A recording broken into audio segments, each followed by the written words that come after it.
లక్కపురంలో సూర్యుడు అనే మగ పిచ్చుక, కనకమనే ఆడపిచ్చుక కాపురం ఉంటున్నారు. ఇద్దరు మధ్యతరగతి జీవనం సాగిస్తున్నారు. ఇద్దరు పొలం పనులు చేసుకుంటున్నారు. ఒకరోజు ఇద్దరు పొలానికి వెళ్తూ ఉంటే వెనుక నుండి ఒక స్కూటర్లో గ్రద్ద వెళ్తూ అక్కడ ఉన్న గుంటలో నీళ్లు వేగంగా పైకి లేచి నడుచుకుంటూ వెళ్తున్న పిచ్చుకల మీద పడింది. వెంటనే కోపంతో సూర్యుడు మగ పిచ్చుక, రేయ్ మెల్లగా వెళ్ళొచ్చుగా, మొత్తం రోడ్డు మీద చెత్త వాటర్ అంతా మా మీద పడింది అన్నాడు.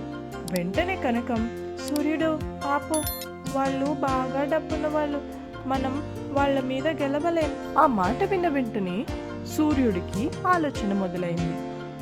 చీకటి పడింది. సూర్యుడు నిద్రపోలేదు. లేచి అటు ఇటు తిరుగుతూ ఉన్నాడు. ఇంతలో కనకం లేచి, ఏంటి సూర్యుడు పడుకోకుండా అటు ఇటు తిరుగుతున్నావు?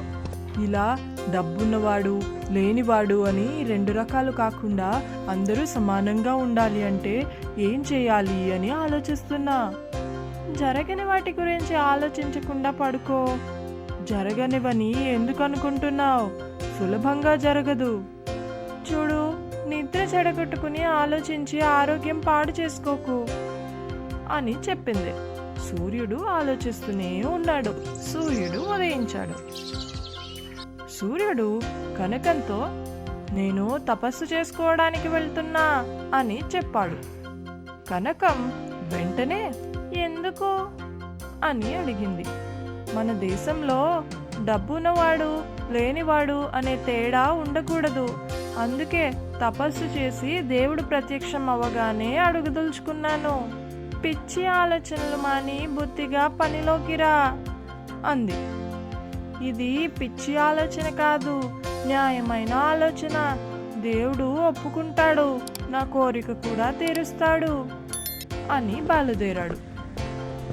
వెళ్తున్న అతన్ని చూస్తూ, చూడు, పనిలోకి రాకుండా ఆకలి వస్తే అన్నం పెట్టను అంది. అవేమీ పట్టించుకోకుండా సూర్యుడు బయలుదేరాడు. సూర్యుడు అలా నడుచుకుంటూ వెళ్తున్నాడు. అతను అలా నడుచుకుంటూ సిటీ దాటి, సిటీ పొలిమేరలు దాటి అడవిలోకి ఎంటర్ అయ్యాడు. అడవిలో ఒక చెట్టు దగ్గర కూర్చుని తపస్సు మొదలు పెట్టాడు. ఆ అడవి మార్గం నుంచి వెళ్తున్న వాళ్ళు ఆగి, రేయ్ చీకటి పడుతోంది, ఇంటికి వెళ్ళిపో, అడవిలో కొరివి దెయ్యాలు ఉన్నాయి, అవన్నీ నిన్ను పీకు తినేస్తాయి అని చెప్పి వెళ్ళిపోతున్నారు. సూర్యుడు అలాగే తపస్సులో ఉన్నాడు. చీకటి పడింది. అతను తపస్సులో ఉన్నాడు. సూర్యుడు వచ్చాడు. అతను అలా తపస్సులోనే ఉన్నాడు. వర్షం, ఎండ, చలి ఏం వేసినా అతను తపస్సు విరమించుకోలేదు.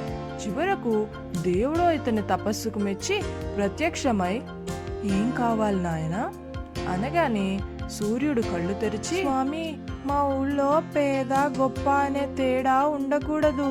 అందరూ సమానంగా హ్యాపీగా బంగారు ఉయ్యాలలో ఊగాలి. ఇదే నా ముఖ్య ఉద్దేశం.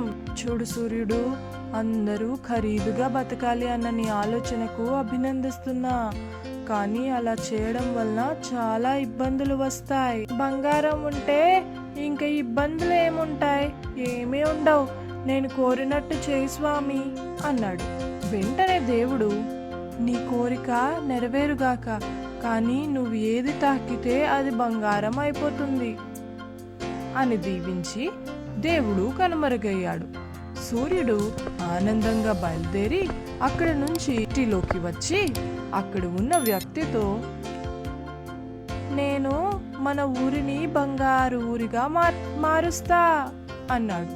వెంటనే అతను, ఒరే, అడవిలో దెయ్యాలు నిన్ను పట్టుకున్నట్టున్నాయి, మరి చెట్టు కింద కూర్చుని సాయిబు దగ్గరికి వెళ్ళు, తాయెత్తు విభూది తెచ్చుకో, బాగుపడతావు అని వెళ్ళిపోతుండగా సూర్యుడు ఆ దగ్గర ఉన్న ఒక చెట్టుని తాకాడు. అది వెంటనే బంగారు చెట్టుగా మారిపోయింది. ఊళ్ళో అందరూ ఆశ్చర్యంగా చూస్తున్నారు. అతని భార్య వచ్చింది. సూర్యుడు భార్యతో, కనకం, మన ఊరంతా బంగారంతో కళకళలాడుతూ వెలుగుతూ ఉంటుంది అని అక్కడ పంట చేను మీద చేయి వేశాడు. ఆ పంటంతా బంగారంలా తళతళా మెరిసిపోతుంది. ఇలా ఊరంతా బంగారంగా మారింది. కానీ ఊళ్ళో చిన్నపిల్లలకు పాలు లేవు. తినడానికి ఎవ్వరికి కూడా గింజ తిండి దొరకడం లేదు. చాలా మంది ఆకలితో మలమలా మాడిపోతున్నారు.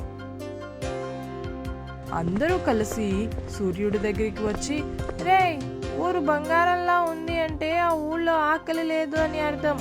నువ్వు ఊరంతా బంగారంలా మారే శక్తి తపస్సు చేసి తెచ్చుకున్నావు. దానివల్ల లాభం లేదు, పోగా చాలా నష్టం అని అందరూ అతన్ని కొట్టబోయారు.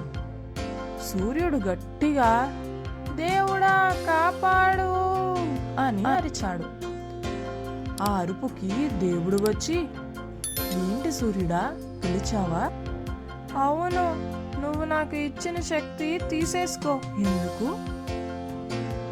ఆ శక్తి వల్ల చాలా నష్టాలు జరిగాయి. ఆఖరికి పిల్లలకు పాలు కూడా లేవు, ఎవరికి టైంకి ఆహారం కూడా లేదు. అయితే సరే, సూర్యుడికి ఇచ్చిన మంత్రిశక్తి వెనక్కి తీసేసుకున్నాడు. ఇప్పుడు ఊరు ఇదివరకటి రూపులోకి వచ్చేసింది. అందరూ హ్యాపీగా ఎవరి పనులకి వాళ్ళు వెళ్ళారు.